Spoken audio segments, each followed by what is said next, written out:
नमस्कार दोस्तों, आज जो है हम देखेंगे बाद के पक्षकार एवं उसका संयोजन।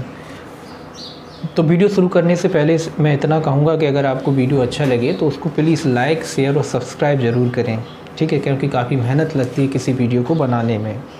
जब आप लाइक, शेयर और सब्सक्राइब करते हैं तो हमको जो है हौसला अफजाई होती है और मन करता है कि हम आपके लिए और भी जो है वीडियो बनाएँ, ठीक है।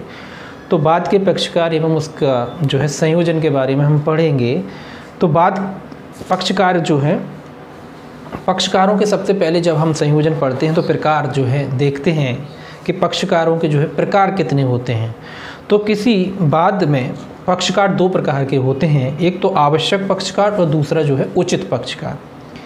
तो दो प्रकार के पक्षकार होते हैं, आवश्यक पक्षकार और दूसरा उचित पक्षकार। तो आवश्यक पक्षकार कौन होते हैं? आवश्यक पक्षकार, पहले हम आवश्यक पक्षकार देख लें। तो आवश्यक पक्षकार वे हैं जिनकी स्थिति उस वाद के निपटारे के लिए महत्वपूर्ण ही नहीं बल्कि आवश्यक होती है। तो आवश्यक पक्षकार का अर्थ है ऐसे पक्षकार जिनका जो है बाद में होना अति आवश्यक है। अगर वो बाद में नहीं होंगे तो जो है सही तरीके से कह लीजिए बाद का निपटारा जो है नहीं हो पाएगा या बाद का निपटारा ही नहीं हो पाएगा। तो ऐसे पक्षकार को जो है आवश्यक पक्षकार कहा जाता है।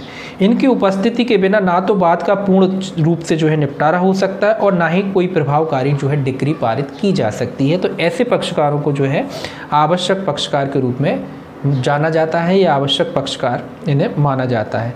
ऐसे पक्षकार की अनुपस्थिति में आदेश 1 नियम 9 एवं धारा 99 के अंतर्गत बाद खारिज कर दिया जाएगा। तो ये भी ध्यान में रखना है कि अगर किसी मामले में आवश्यक पक्षकारों को अगर शामिल नहीं किया जाता है तो आदेश 1 नियम 9 और धारा 99 के अंतर्गत ऐसे बाद को क्या कर दिया जाएगा? खारिज कर दिया जाएगा। ये महत्वपूर्ण है।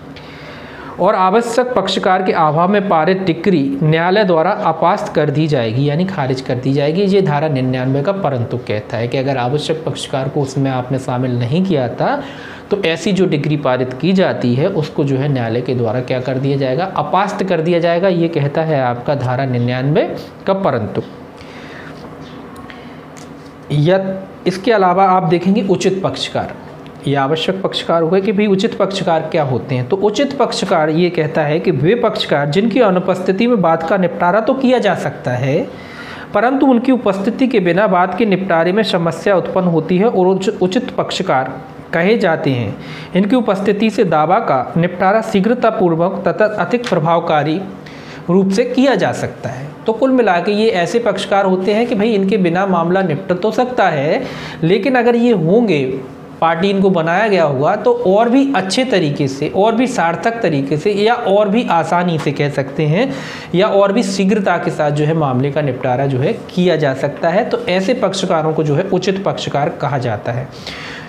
आदेश 1 नियम 9 एवं धारा 99 के अधीन ऐसे पक्षकारों की अनुपस्थिति के कारण क्रमशः बाद को रद्द नहीं किया जाएगा। देखिए दो बातें आ गई। आवश्यक पक्षकार को अगर पार्टी नहीं बनाया जाता है तो बाद को जो है खारिज किया जा सकता है, निरस्त किया जा सकता है। लेकिन अगर उचित पक्षकार को पार्टी नहीं बनाया जाता है तो इस आधार पर जो है बाद को खारिज नहीं किया जाएगा। एवं पारित की जा चुकी डिक्री न्यायालय द्वारा इस आधार पर मात्र निरस्त नहीं की जाएगी कि किसी उचित पक्षकार को जो है पार्टी नहीं बनाया गया। जबकि आवश्यक पक्षकार में इसका उल्टा है कि अगर आपने आवश्यक पक्षकार को पार्टी नहीं बनाया है तो एक तो बाद खारिज कर दिया जाएगा, दूसरा जो डिग्री पारित की गई है उसको भी अपास्त कर दिया जाएगा। जबकि उचित पक्षकार के मामले में ऐसा नहीं है। उचित पक्षकार अगर आपने पार्टी नहीं बनाया है तो उस आधार पर जो है ना तो बाद को उल्टा जाएगा और ना ही किसी डिक्री को जो है खारिज किया जाएगा। आदेश 1 के अनुसार किसी भी बाद में आवश्यक पक्षकारों की संयोजन के बिना बाद रद्द किया जाता है। याद रखें, ये आपने पहले ही पढ़ चुके हैं कि आदेश जो है 1 के अनुसार किसी बाद में आवश्यक पक्षकारों के संयोजन के बिना बाद को जो है रद्द किया जाता है एवं न्यायालय को शक्ति प्राप्त है कि आदेश 1 नियम 10 के अंतर्गत आवश्यक पक्षकारों को जोड़ सके। तो ये न्यायालय को शक्ति भी दी गई है कि किसी मामले में अगर आवश्यक पक्षकारों को नहीं जोड़ा गया है तो न्यायालय जो है ऐसे आवश्यक पक्षकारों को जो है पार्टी बना सकता है। और ये जो है आपके नियम आदेश जो है 1 नियम 10 में जो है बताया गया है। परंतु आवश्यक पक्षकार होने पर भी किसी व्यक्ति को उसकी सम्मति के बिना वादी नहीं बनाए जा सकतेगा। ये आपका आदेश 1 नियम 10 का उपनियम 3 कहता है कि भैया आदेश आपने पढ़ा अभी कि जो न्यायालय चाहे तो किसी भी पक्षकार को, अगर आवश्यक पक्षकार छूट गया है तो उसको जो है पार्टी बना सकता है। लेकिन आदेश जो है आपका 1 नियम 10 का उपनियम 3 ये कहता है कि कोई भी पक्षकार की अनुमति के बगैर उसे आवश्यक पक्षकार नहीं बनाया जाएगा। अगर वो अनुमति दे देता है तो न्यायालय उसे आवश्यक पक्षकार के रूप में जोड़ सकता है। ऐसी दशा में उसे प्रतिवादी के रूप में जोड़ा जाएगा। यदि ऐसे पक्षकार बाद में जोड़े गए हैं जो ना तो आवश्यक पक्षकार थे और ना ही उचित पक्षकार, तो ऐसे पक्षकारों को आदेश 1 नियम 10 के अंतर्गत न्यायालय के आदेश से बाद में हटाया जा सकता है। तो कुल मिला के ये कह रहा है कि ऐसे पक्ष का जो आवश्यक भी नहीं थे और उचित भी नहीं थे और ज़बरदस्ती उनको जोड़ दिया है तो न्यायालय आदेश 1 नियम 10 के अनुसार उन्हें बाद से हटा सकता है। और पहला अपन ने देखा कि अगर कोई व्यक्ति को न्यायालय आवश्यक पक्षकार के रूप में जोड़ना चाहता है तो उस व्यक्ति की अनुमति लेनी आवश्यक है। अगर उसकी अनुमति नहीं होती है तो उसको फिर वादी आवश्यक पक्षकार के रूप में न जोड़कर अगर अनुमति दे देता है तो उससे जो है प्रतिवादी के रूप में जोड़ा जा सकता है। ठीक है, ये 2 पक्षकार हो गए। अब बात करेंगे हम इनके असंयोजन और कुसंयोजन का जो है प्रभाव क्या होता है। गलत तरीके से जोड़ लेना, ठीक है, और उसको जो है गलत तरीके से हटा देना तो का क्या प्रभाव पड़ता है। तो किसी बाद में ऐसे व्यक्ति को पक्षकार ना बनाया जाना जिसका उस बाद में वादी अथवा प्रतिवादी के रूप में जोड़ा जाना या उचित हो, पक्षकारों का असंयोजन कहलाता है। तो कुल मिला के ये कह रहा है कि जिस व्यक्ति को पार्टी बनाया जाना चाहिए था, चाहे वो वादी के रूप में हो चाहे प्रतिवादी के रूप में हो, आपने अगर उसको पार्टी नहीं बनाया है, जानबूझ करके उसको हटा दिया है, तो इसको असंयोजन कहा जाता है। आदेश 1 नियम 9 के अनुसार कोई भी बात उचित पक्षकारों के असंयोजन के आधार पर विफल नहीं होगा। ध्यान में रखने योग्य है, क्वेश्चन बनता है इसमें कि आदेश 1 नियम 9 के अनुसार कोई भी बात उचित पक्षकारों के असंयोजन के आधार पर विफल नहीं होगा, परंतु यह नियम आवश्यक पक्षकारों के असंयोजन पर लागू होता है। अगर उचित पक्षकारों को जो है असंयोजन होता है, मतलब उनको शामिल नहीं किया गया, तो इससे कोई प्रभाव नहीं पड़ता। लेकिन अगर आवश्यक पक्षकार है तो फिर जो इस पर जो है बात पर जो है प्रभाव पड़ता है। ये इसीलिए आप याद रखना है कि आदेश 1 नियम 9 के अनुसार कोई भी बात उचित पक्षकारों के असंयोजन के आधार पर विफल नहीं होता, परंतु यह नियम जो है आपका आवश्यक पक्षकारों के असंयोजन पर लागू नहीं होगा। यानी आवश्यक पक्षकारों को अगर आपने पार्टी नहीं बनाया है तो जो है आपका बात जो है विफल हो जाएगा। ठीक है, अर्थात यदि आवश्यक पक्षकारों का संयोजन नहीं किया गया है तो बात खारिज कर दिया जाएगा। सीधी सी बात है, अगर आवश्यक पक्षकारों को आप पार्टी नहीं बनाते तो बात खारिज कर दिया जाएगा। इसके अलावा आप हम देखेंगे कुसंयोजन।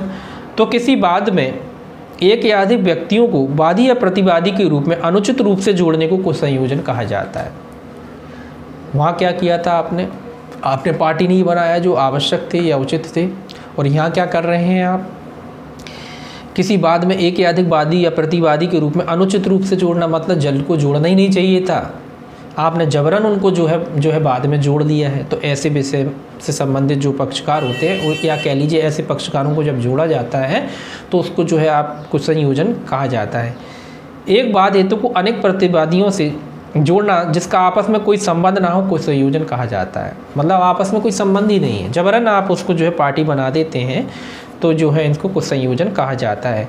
धारा 99 एवं आदेश 1 नियम 9 के अनुसार कोई भी बात पक्षकारों के कुसंयोजन के आधार पर विफल नहीं होगा। ध्यान में रखिए कि कुसंयोजन के आधार पर जो है, गलत आधार पर जो है विफल नहीं होता है, ये इंपॉर्टेंट है। इन दोनों के अनुसार कुसंयोजन में असंयोजन भी शामिल है, अर्थात सामान्यतः किसी बात में कुसंयोजन या असंयोजन के आधार पर न्यायालय निर्णय देने से इनकार नहीं कर सकता। कुसंयोजन या असंयोजन के आधार पर न्यायालय निर्णय देने से जो है इनकार नहीं कर सकता जब तक कि इस कारण से निर्णय देना संभव हो। परंतु धारा 99 आदेश 1 नियम 9 की यह बात किसी आवश्यक पक्षकारों के असंयोजन की दशा में लागू नहीं होती। ठीक है, तो याद रखें कि कुसंयोजन या असंयोजन के आधार पर न्यायालय ये नहीं कह सकता कि वो निर्णय नहीं सुनाएगा, वो निर्णय दे सकता है। लेकिन अगर आवश्यक पक्षकार जो है उसकी बात है तो उस पे मामले में ये धारा जो है लागू नहीं होती है, ये बात लागू नहीं होती है। अगर आवश्यक पक्षकार अगर नहीं है तो फिर निर्णय कैसे सुनाएगा निर्णय, क्योंकि आवश्यक पक्षकार पर ही पूरा मामला निर्भर करता है। और अगर आपने उसको नहीं जोड़ा है या उसको हटा दिया है तो फिर न्यायालय जो है प्रभावकारी डिग्री पारित नहीं कर सकता। अब बात आती है भाई असंयोजन या कुसंयोजन का जो आक्षेप है कब किया जाना चाहिए। तो इसके बारे में आपको आदेश 1 नियम 13 पढ़ना पड़ेगा। तो आदेश 1 नियम 13 क्या कहता है, या उसके अनुसार पक्षकारों के असंयोजन कुसंयोजन के आधार पर सभी आक्षेप यथासंभव शीघ्रतम अवसर पर किए जाएंगे। तो ये याद रखना है कि जो आप आक्षेप उठाते हैं वो शीघ्रतम अवसर पर आपको आक्षेप करने पड़ेंगे, और ऐसे सभी मामलों में जहां विवादक स्थित किए जाते हैं ऐसे स्थितिकरण के समय या उससे पहले किए जाएंगे। तो ऐसे सभी मामले जहां विवादक या इशू बनाए जाते हैं तो इशू फ्रेमिंग करने से पहले जो है आपको ये बात उठानी पड़ेगी, जब तक कि आक्षेप का आधार बाद में उत्पन्न हुआ हो। यदि आक्षेप ऐसे नहीं किया जाता तो वह आक्षेप अधित्यक्त कर दिया जाएगा। ये बात अलग है कि आक्षेप का जो है आधार बाद में उठाओ, अन्यथा आपको जो है शीघ्रतम अवसर पर किया जाना चाहिए।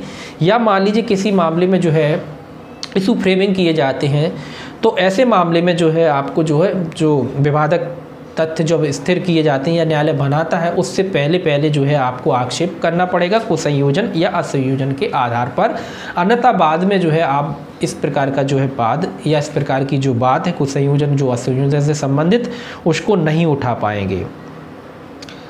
इसके अलावा आपने पहले ही देख ही लिया है कि भाई न्यायालय अगर चाहता है तो किसी बाद में जो पक्षकारों का जोड़ा जाना या निकाला जाना, ये जो है आपके आदेश 1 नियम 10 में जो है बताया गया है। बाद के किसी भी प्रकरण पे अब बात आती है कि भी जो न्यायालय जो है किसी व्यक्ति को हटा सकता है या जोड़ सकता है, तो कब जोड़ सकता है। तो याद रखें, न्यायालय जो है बाद के किसी भी प्रकरण पर अगर उसको न्यायालय को आवश्यक लगता है कि किसी पक्षकार को जोड़ना चाहिए या हटाना चाहिए, तो बाद के किसी भी प्रकरण पर वो जो है पक्षकारों को जोड़ सकता है और उसको हटा भी सकता है। ठीक है, तो बाद के किसी भी प्रकरण पर न्यायालय का यह समाधान हो जाता है कि वादी के रूप में गलत व्यक्ति के नाम से संस्थित कर दिया गया है, तो न्याय संगत निबंधनों पर किसी अन्य व्यक्ति को वादी के रूप में जोड़ सकेगा या जोड़े दिए जाने का आदेश दे सकेगा। ये आदेश 1 नियम 10 में बताया गया है। ठीक है, तो ये इम्पोर्टेंट है